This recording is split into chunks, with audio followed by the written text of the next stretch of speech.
mom would put the three of us in the bathtub together. There's three boys, and we all took a bath together. And she would pour bubble bath into the bubble, and the bubbles would get higher and higher.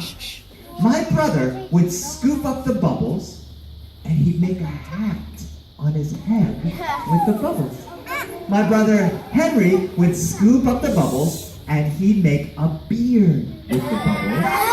And I would take the bubbles and make a hat and a beard.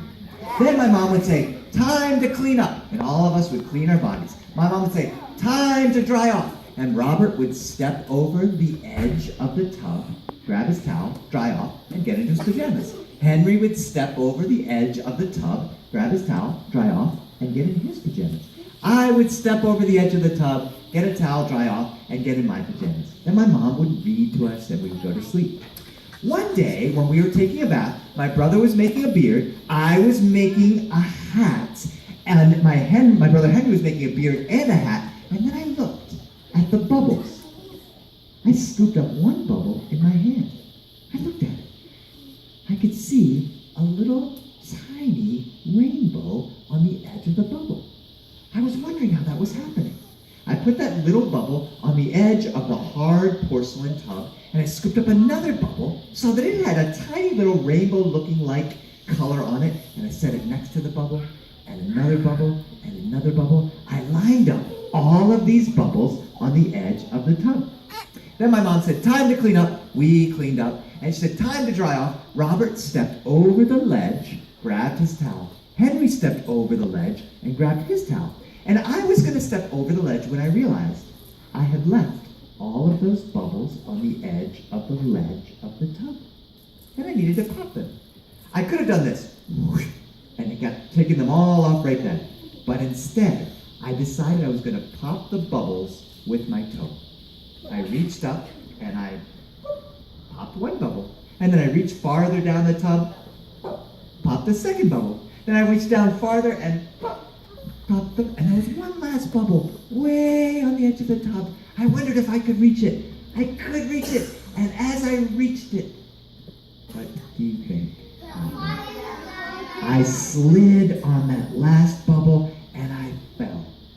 I could have fallen in the water of the tub, or I could have fallen onto the soft bathroom carpet, but I fell on the hard edge of the tub with my chin.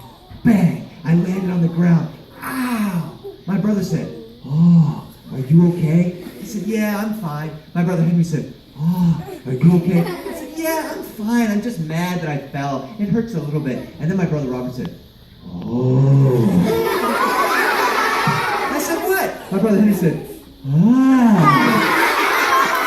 I said, what? My brother said, I've never seen so much blood. So what do you mean blood? I'm not bleeding. My brother Henry said, oh. I'm not bleeding. This is just a bubble bath. My brother said, no. I looked at, you're right. Yeah, that is a lot.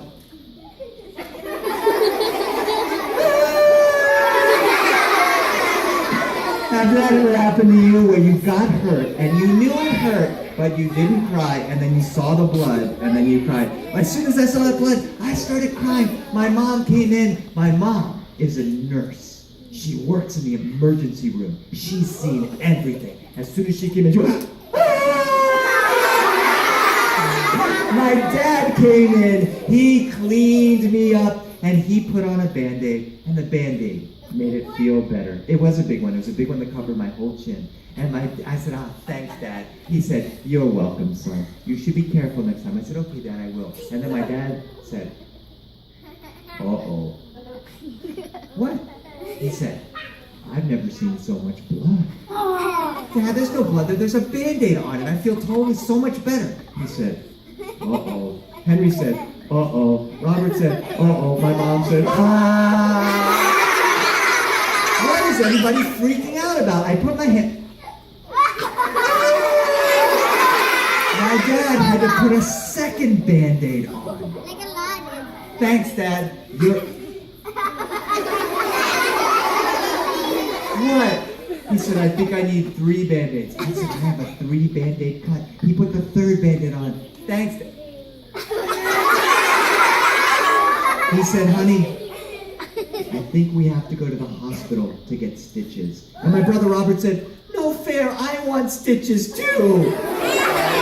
Henry said, no fair, I want stitches. I said, I want stitches. And all 3 of us said, what are stitches? My dad said, no, only Antonio gets stitches. My mom took the 2 boys. My dad took me to the hospital. They gave me stitches. And once they gave me stitches, there was no more blood coming out. I went home, I said, I got stitches. My brother Robert said, that's not fair. Henry said, that's not fair. My dad said, don't worry, if I know anything, you 2 boys will have stitches sometime in the next few years for sure.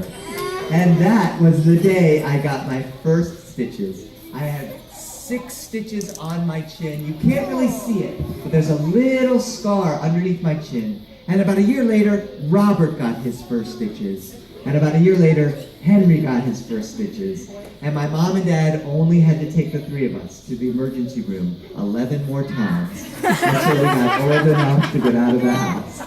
And just 2 weeks ago, I had to take my daughter to the emergency room. She was okay. She was playing on the couch. She fell over and hit her nose, and the blood wouldn't stop. We ran to the hospital, and by the time we got to the hospital, the blood had stopped, and the doctor looked at it, and the nurse looked at it, and they said, you're okay. And my daughter said, but I want stitches like my dad. They said, no stitches for you, honey, and hopefully we'll never have to go back to the emergency room. How many of you have ever been to the emergency room? How many of you hope you never have to go to the emergency room? I hope I never have to go.